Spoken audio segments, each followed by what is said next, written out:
लगभग 40 लाख साल पहले हमारे पूर्वज घने अफ्रीका के जंगल में रहते थे। वो पेड़ों पर रहने वाले फलों और फूलों पर डिपेंडेंट थे। आज के चिंपांजी जैसे जीव थे। वो कभी कभार ज़मीन पर उतरते थे। वो ज़्यादातर अपने चारों पैर हाथ का इस्तेमाल करते थे। धीरे धीरे टाइम के साथ अफ्रीका में एटमॉस्फेयर चेंज होने लगा। पृथ्वी ठंडी और सूखी होती गई। जंगल सिकुड़ने लगे और उनकी जगह खुले घास के मैदान ने ले ली। अब इन बंदरों के पास दो ही रास्ते थे, या तो सिकुड़ते हुए जंगल में ही रहे जो बहुत छोटे हो चुके थे, या फिर इन विशाल खतरनाक खुले मैदान में उतरकर खाने पीने की तलाश करें। यहीं से शुरू हुआ आज के इंसान बनने की कहानी। एक ग्रुप जंगल में ही रह गया जो आज के गोरिल्ला और चिंपांजी बने, और दूसरे ग्रुप ने खुले मैदान में उतरने की हिम्मत दिखाई। एक बंदर पेड़ से नीचे उतरा।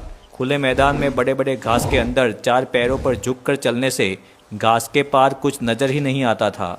इसीलिए ज़िंदा रहने के लिए सीधा खड़ा होना बहुत ही ज़रूरी था, ताकि दूर दूर तक देखा जा सके और शिकारियों से भी खुद को बचाया जा सके। उस बंदर ने हिम्मत करके सीधा खड़े होने की कोशिश की। अपनी पीठ को सीधा किया और धीरे धीरे हाथों के सहारे ऊपर उठने की कोशिश की।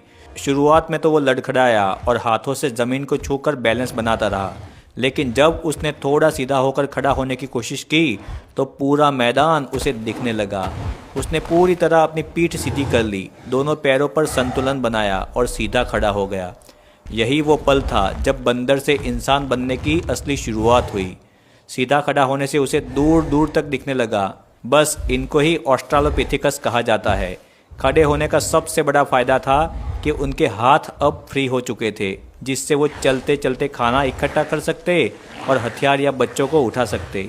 इस एबिलिटी के कारण दिमाग के डेवलपमेंट की शुरुआत हुई। गर्म मैदान में जब वो सीधे चलते तो सूरज की धूप भी पूरे शरीर पर नहीं पड़ती थी, जिससे एनर्जी बहुत बचती थी। धीरे धीरे वो खुले मैदान में चलता रहा।